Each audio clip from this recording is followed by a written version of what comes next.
Hi everyone, welcome to Adventures with Moo 42.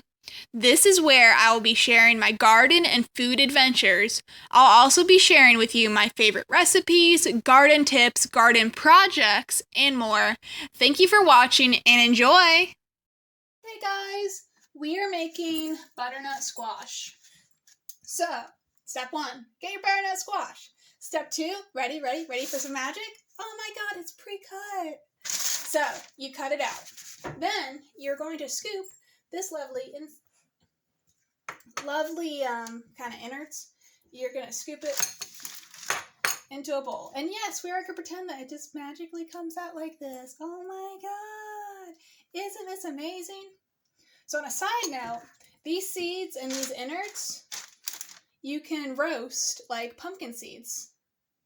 That goes the same for acorn squash. So pumpkin seeds, butternut squash, and acorn squash and all.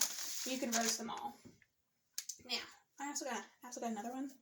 They're magical butternut squashes where they come pre-cut and pre-scooped. Anyway, so I'm now going to fill these holes right here. I'm going to fill them with a bit of brown sugar. But I'm going to not fill them totally. I kind of misspoke. I'm more going to coat it. So I'm going to just add a little bit. Add it. And I'm going to add a little bit here just for good measure. Okay. So now what I'm going to do is I'm going to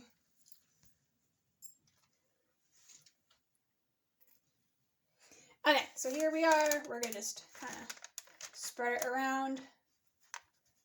Just kind of get it all nice and coated because we don't want too much sugar because then it overpowers the food. And so look at that. We're going to press it in a little bit. And now we are going to get, am I coated in brown sugar? Maybe. We are going to get a bit of butter.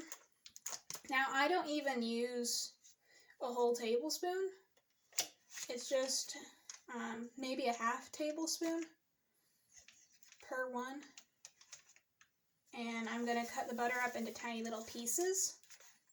And then I'm going to spread it out into the butternut squash. Okay. So we're going to put one here, put one here. I like putting one up top. We got one there and one there. And one up top. And at this point, if you had pecans, you could put those in here as well. I do not at the moment, so I will not. And now I will flip these over carefully so they are kissing the pan. And now I'm going to put them into my oven that's at 350 degrees Fahrenheit.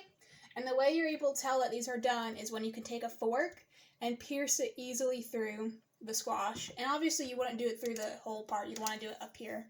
And that way you can tell it's cooked. And then when that's done, you just flip it out and scoop it out, which I'll get back to later. So this is the butternut squash. When it's finished, you can see the skin's kind of bubbled. And I can tell it's done because we'll select this little guy. You see how easy the fork goes in? And that's how I know it's done. So now I'm going to scoop it out and I'll show you all the finished food. And yeah, you scoop it out from the skin. You don't need the skin. Okay, I just wanted to show you all the butternut squash. This is what it was when I flipped it over. And this is what it looks like when it's scooped out. So I just want to show you all the final product. And this is what it should generally look like with the brown sugar. And it's all caramelized and it looks good. Anyway, I hope you all enjoyed watching this video. Like, comment, subscribe, and have a great rest of your day. Bye!